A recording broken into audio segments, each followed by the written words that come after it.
छठ पर्व में उगते और ढलते सूर्य को अर्घ देने का क्या है विधान, इसी पर चर्चा हम कर रहे हैं। और इस दौरान कैसे आप अपने सूर्य को मजबूत कर सकते हैं, किस तरीके से आप उपासना आराधना कर सकते हैं, तमाम खास मेहमान हमारे साथ जुड़े। एक बार वाना जी आपके पास आते हुए, राज जी आप अपनी बात पूरी कीजिएगा क्योंकि आपने कहा था दोनों विधान अलग अलग है, मैं उस पर आप पर आऊंगी। लेकिन उससे पहले वाना जी, बहुत से ऐसे लोग हैं जो कि व्रत नहीं कर पा रहे, लेकिन बावजूद इसके क्या हम इस समय में, क्योंकि ये 4 दिन का पूरा पर्व है, क्या हम इस समय में अपने सूर्य को मजबूत कर सकते हैं? क्या कुछ करना चाहिए इस समय जी, जो आपने व्रत बहुत नहीं कर अच्छी रहे वो?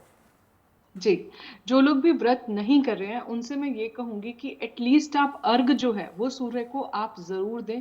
इन 4 दिनों में अर्घ की बहुत ज़्यादा महत्वता होती है।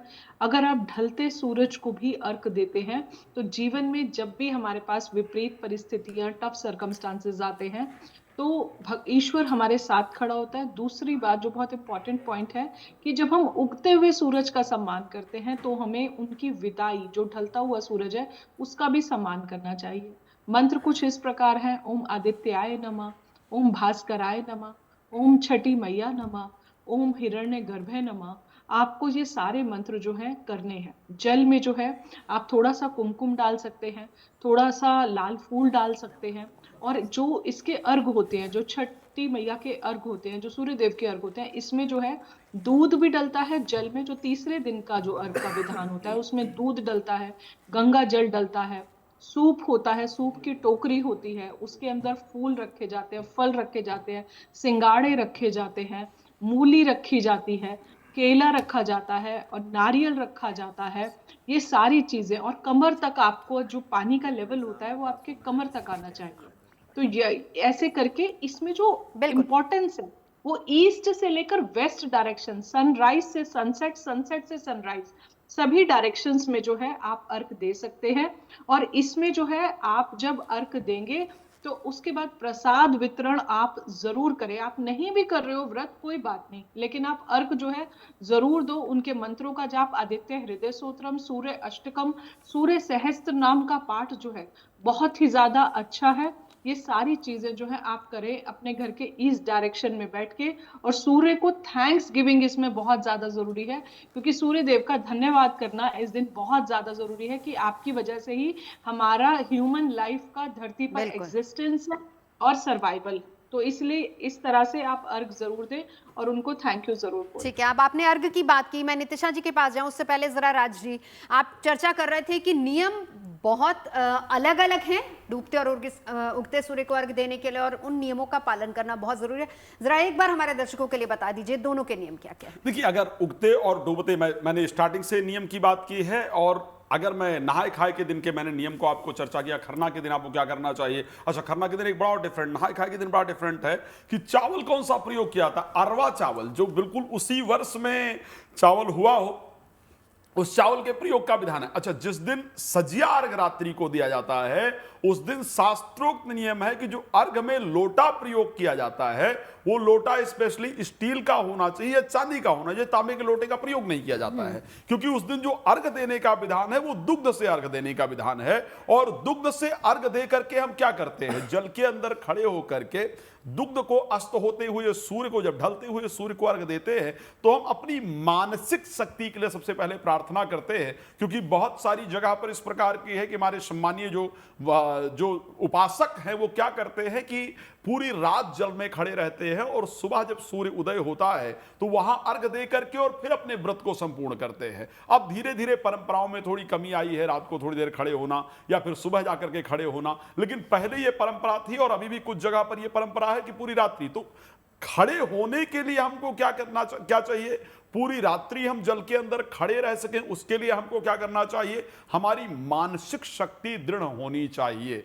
मानसिक शक्ति को दृढ़ करने के प्लैनेट कौन है, चंद्रमा है, जो मानसिक शक्ति प्रदान करते हैं। तो फिर कच्चा दूध, स्पेशली गाय का दूध हो, तो उस दूध के माध्यम से श्रद्धा पूर्वक जो है वो अर्घ प्रदान किया जाता है। और जनरली ये नियम है कि जब अर्घ रात्रि को दिया जाता है तो वो अर्घ पश्चिम की तरफ मुख करके दिया जाए, इस प्रकार का विधान। अच्छा, सुबह अर्घ का डिफरेंट विधान है। हाँ। सुबह जो अर्घ दिया जाता है उसमें तांबे के लोटे का प्रयोग किया जाता है। सुबह अर्घ के अंदर जो टोकरी तैयार की जाती है, रात्रि के अर्घ का बहुत बड़ा विधान नहीं है, लेकिन सुबह के अर्घ का बहुत बड़ा विधान है। सुबह के अर्घ के अंतर्गत आपको टोकरी में गन्ना जरूर रखना होता है, आपको खीरा रखना होता है, आपको शकरकंदी रखना होता है, आपको सिंगाड़ा रखना होता है, आपको नींबू रखना होता है, कुछ जगह पर आपको हल्दी इत्यादि रखना होता है, आपको भींगे हुए चने रखने होते हैं। ये सारी चीजें आपको रखनी होती है और तांबे के लोटे से आपको अर्घ देना होता है और अर्घ के समय भी उसके अंदर गुड़ इत्यादि का प्रयोग करके हम सूर्य को अर्घ देते हैं।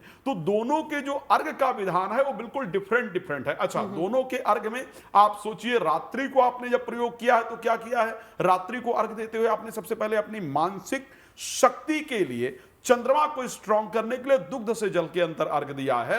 और जब सुबह आप अर्घ दे रहे हैं तो तांबे के पात्र से अर्घ दे रहे हैं, और वो तांबे के पात्र में भी स्पेशली आप गुड़ का प्रयोग करते हुए अर्घ दे रहे हैं, जो कि पूरी तरह मंगल और सूर्य को रिप्रेजेंट करता है। तो आप अपनी आत्मशक्ति के लिए उनको ताकत देने का प्रयास करते हैं। यानी कहने का तात्पर्य यह है कि उपासना हम सूर्य की कर रहे हैं, लेकिन हम इसी दौरान अपने तमाम ग्रहों को भी सभी मजबूत ग्रहों कर रहे को हैं। और अपनी आत्मा और मन को ताकत दे रहे हैं। अपनी 5 ज्ञानेंद्रिया, 5 कर्मेंद्रियों को भी ताकत दे रहे ये हैं। अपने आप में आपको ताकतवर बनाता है, इतना लंबा उपवास जब आप करते हैं।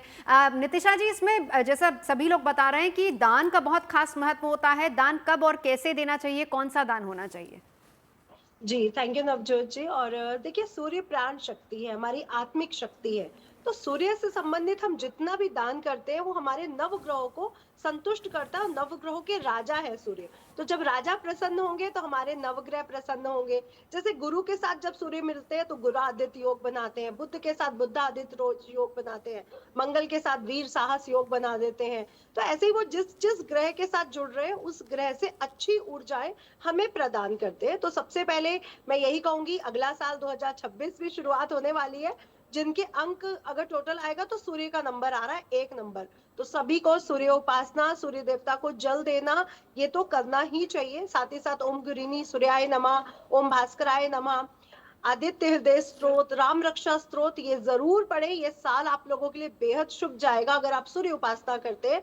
साथ ही साथ अगर मैं दान की बात करूं तो लाल वस्त्र है, प्रकृति से जुड़ी जितनी भी चीजें हैं, जैसे स्पेशली गेहूं, जौ, अनाज, इसका दान जरूर करें। गुड़ का दान करें। शहद हमें प्राकृतिक रूप से प्राप्त होती है जो हमेशा शुद्ध मानी जाती है, शहद का दान करें। सर्दियां आ रही हैं तो अगर हम इन चीजों का दान करते हैं तो सूर्य देवता और सूर्य से जुड़े जो नवग्रह हैं वो भी प्रसन्न हो जाते हैं और हमारी स्मरण शक्ति, हमारी तेज शक्ति, चेहरे की जो तेज है, जो शरीर में हड्डियों में जो जिनको पेन रहता है उनका पेन तक समाप्त हो जाता है। तो सूर्य उपासना से वैसे भी हमें बहुत कुछ मिलता है, लेकिन सच्चाई और अनुशासन के साथ नियमित दिनचर्या को बिताते हुए अगर हम सूर्य उपासना करते हैं, पिता की सेवा करते हैं, तभी हमें सूर्य की ऊर्जा प्राप्त होती है। बिल्कुल, लौटूंगी आपके पास एक बार। प्रतीक जी, आपके पास आते हुए कौन कौन से ऐसे अहम क्षेत्र हैं जहां पर सूर्य लीड करते हैं, और अगर हमें उन क्षेत्रों में तरक्की चाहिए तो क्या किया जा सकता है?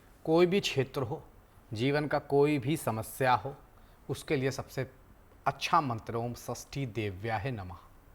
इस मंत्र का पाठ करिए, छठ पूजा के दिन निरंतर करिए, 108 बार करिए।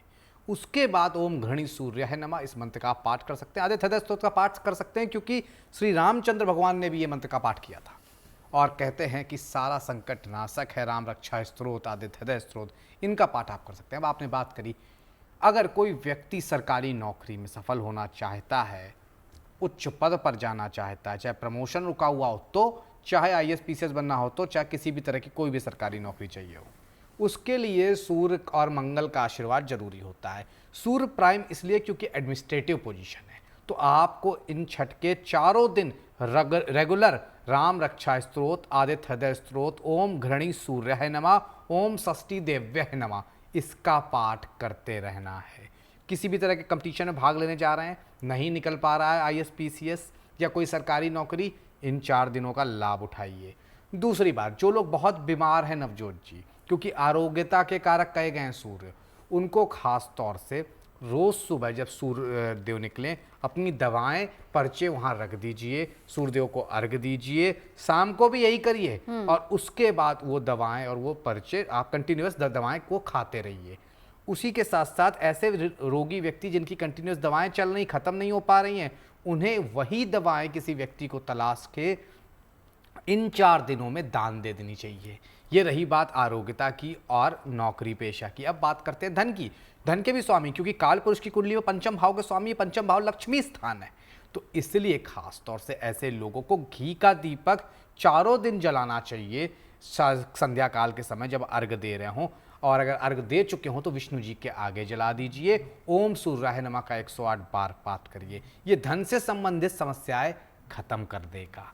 तो कहीं ना कहीं अगर धन, नौकरी पेशा और रोग सब कुछ कंट्रोल हो गया तो बेहतर। अब बात करते हैं रिश्तों की। तो रिश्तों के लिहाज से भी बहुत जरूरी है कि आप क्या करें, गुड़ का भोग, ठेकुआ जो कि गुड़, गेहूं, घी, चीनी से बनता है, वो बना लें। अगर आप पूजा नहीं भी करते हैं छठ की, आप अगर व्रत नहीं भी रखते हैं, तो उस तरह का प्रसाद बनाइए और तीसरे चौथे दिन जरूर सूर्यदेव को भोग लगाइए। सूर्यदेव को भोग नहीं लगा पाते हैं, अपने मंदिर में जाकर विष्णु नारायण को भोग लगाइए, क्योंकि सूर्यदेव उन्हीं के ही प्रतीक हैं। तो वो भोग लगा के घर वालों में वितरित करिए, तो कोई भी रिश्तों की समस्या, वैवाहिक समस्या भी खत्म होगी।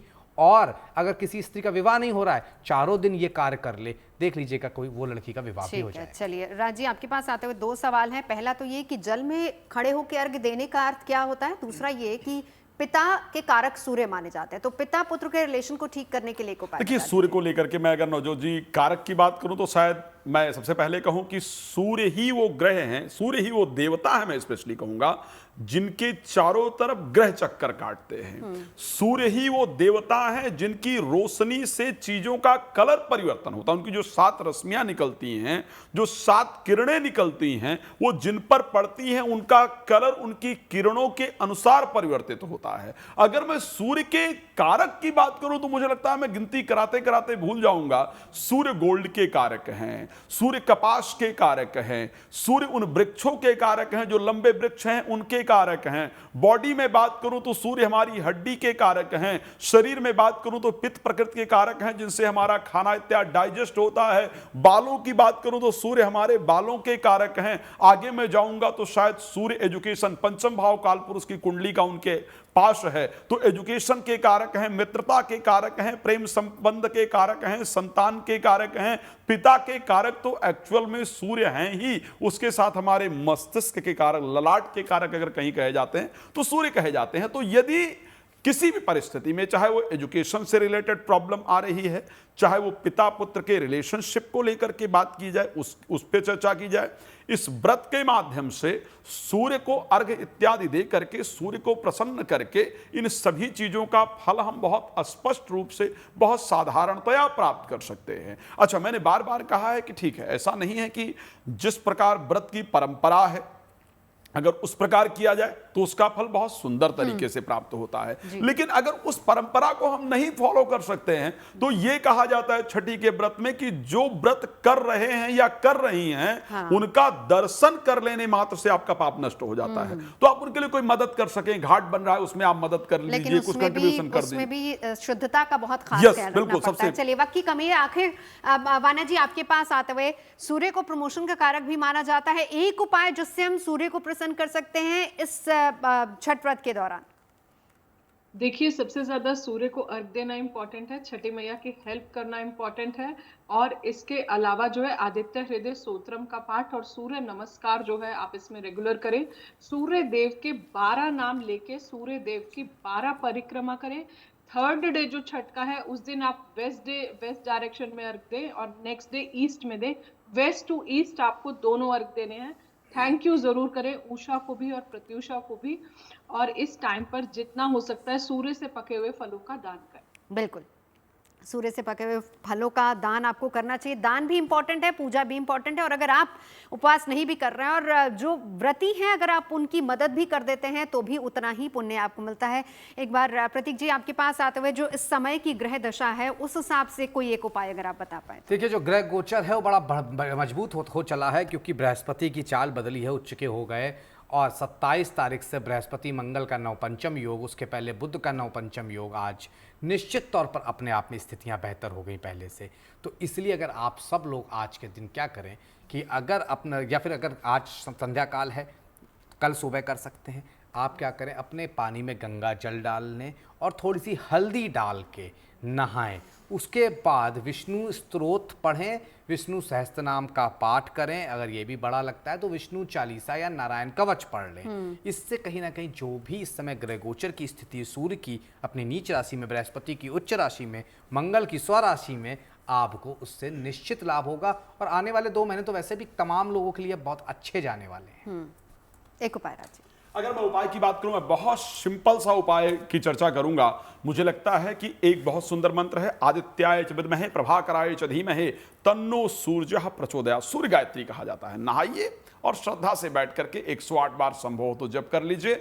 और अगर सजिया अर्घ और भोरो अर्घ यानी दोनों दिन, जिस दिन रात्रि को अर्घ दिया जाता है और सुबह दिया जाता है, दोनों दिन 108 बार कर लीजिए। मैं कह रहा हूं सारी रुकावटें दूर हो जाएंगी। चलिए, बहुत बहुत शुक्रिया तमाम खास मेहमानों का हमारे साथ जुड़ने के लिए। अगर आप मुझसे जुड़ करके अपनी समस्याओं का समाधान चाहते हैं और चाहते हैं कि आपकी समस्याओं को ज्योतिष के माध्यम से सुलझाया जाए, तो आप हमसे संपर्क कर सकते हैं, जुड़ सकते हैं एस्ट्रो तक पर।